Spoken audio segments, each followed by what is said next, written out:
Assalamualaikum warahmatullahi wabarakatuh. Alhamdulillahirabbil alamin. Allahumma shalli ala nabiyyina Muhammad wa ala alihi wa ashabihi ajma'in wa man tabi'ahum bi ihsan ila yaumiddin. Bapak Ibu yang Allah muliakan, di video kali ini saya ingin menyampaikan ayat pembatal sihir. Ada 3 surat ya untuk membatalkan sihir yang disampaikan oleh Imam Ibnu Katsir. Beliau mengatakan 3 surat ini bisa menjadi penawar sihir ketika seseorang terkena sihir atau santet, yaitu dengan cara menyiapkan gelas yang berisi air, kemudian membacakan 3 surat ini.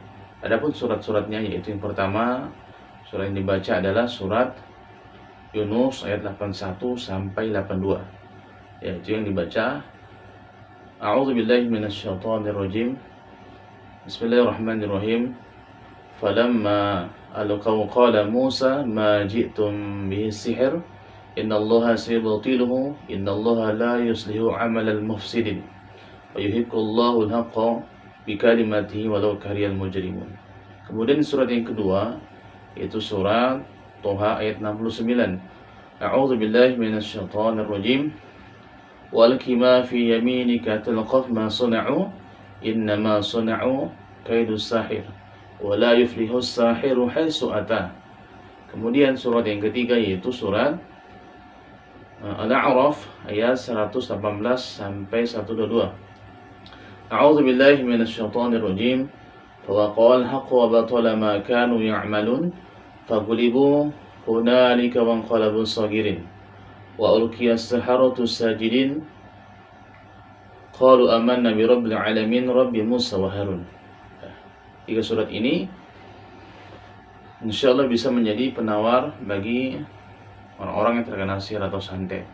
Dan Imam Al-Qurtubi mengatakan, beliau mengambil perkataan Ibnu Abbas bahwasanya beliau mengatakan ketika seseorang hendak tidur kemudian membaca surah Yunus ayat 81 sampai 82, maka akan terjaga dari serangan sihir.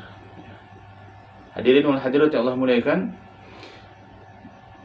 penting sekali ya, untuk kita memohon kepada Allah Subhanahu wa taala agar terlindung dari sihir ini.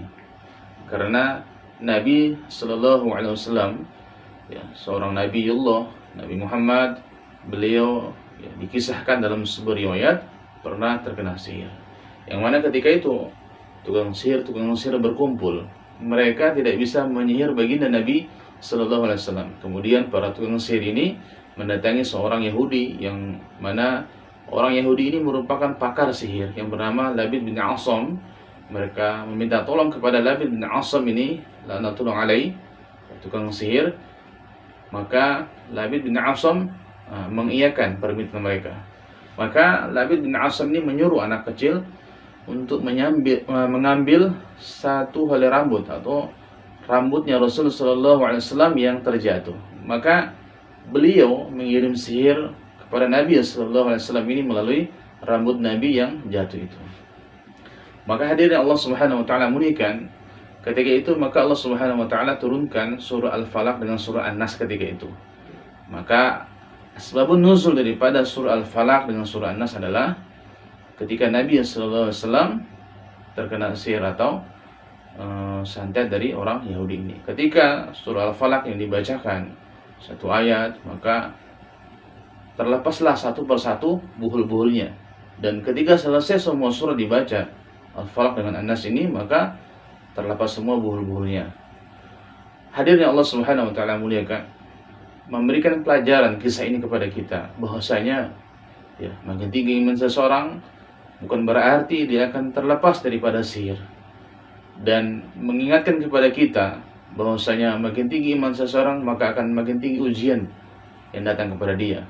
Dan tetaplah kita berlindung kepada Allah Subhanahu wa taala dari serangan-serangan sihir ini. Dan serangan sihir ini ya tidak bisa kita anggap remeh ya. Maka daripada itu kita selalu bermunajat kepada Allah Subhanahu wa taala. Hadirin Allah muliakan, ya, saya ulangi lagi. Surat yang bisa kita baca, yang pertama dari surat Yunus ayat 81 sampai 82, kemudian yang kedua surat Toha ayat ke-69, yang ketiga surah Al-A'raf ayat 118 sampai 122. Dan bisa ditambah dengan surah Al-Falaq dengan surah An-Nas ya. Kita siapkan gelas yang berisi air, kemudian kita baca setiap selesai satu surat ditiupkan ke air ya, sampai surah An-Nas selesai, kemudian diminumkan kepada orang yang sakit. Itu cara yang pertama. Yang kedua, bisa ya, orang yang sakit ini kita suruh berwudu terlebih dahulu, kemudian kita baringkan dia, kemudian kita sentuh dadanya, langsung sentuh dadanya seperti ini, kemudian membacakan ayat-ayat yang berhubungan dengan sihir tadi ya, atau dengan posisi duduk juga bisa ya. Yang penting kita telapak tangan ini menyentuh salah satu anggota tubuhnya ya, di dada atau di kepala atau di perut atau di tempat-tempat yang sakit ya. Perhatian khusus bagi peruqyah laki-laki, tidak boleh langsung menyentuh wanita yang bukan mahramnya secara langsung ya. Boleh disentuh dengan kayu atau dengan menggunakan sarung tangan, dan itu pun tidak boleh di tempat-tempat yang sensitif ya. Misal boleh di kepala ya, dengan menggunakan sarung tangan. Cara yang ketiga, dengan membuat air bidara, yaitu 7 lembar dan bidara kita ambil, kemudian kita blender, kemudian dimasukkan ke segelas yang berisi air ya.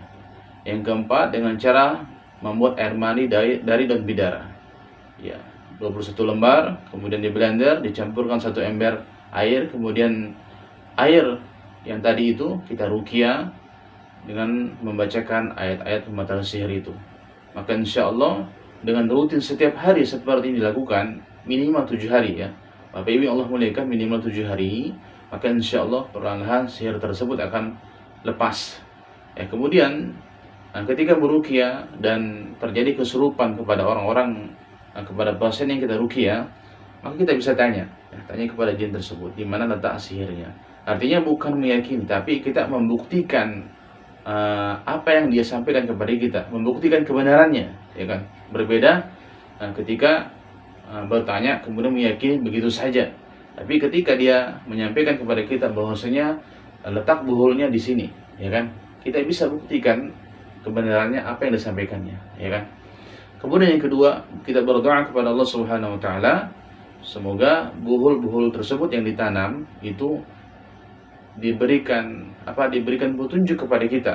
Semoga Allah Subhanahu wa taala berikan petunjuk kepada kita, dimudahkan kita untuk menemukan buhul-buhul tersebut ya. Allah alam bisawab, dengan melalui mimpi atau apa ya kan. Kemudian buhul-buhul itu biasanya tidak jauh dari sekitar rumah ya, tidak jauh dari sekitar rumah, biasanya di bawah tangga atau di depan pintu ya, atau dalam rumah bisa jadi. Dan inilah hadirin yang Allah Subhanahu wa taala muliakan, bahwasanya kerjanya para dukun seperti itu luar biasa ya. Luar biasa kemungkarannya ya.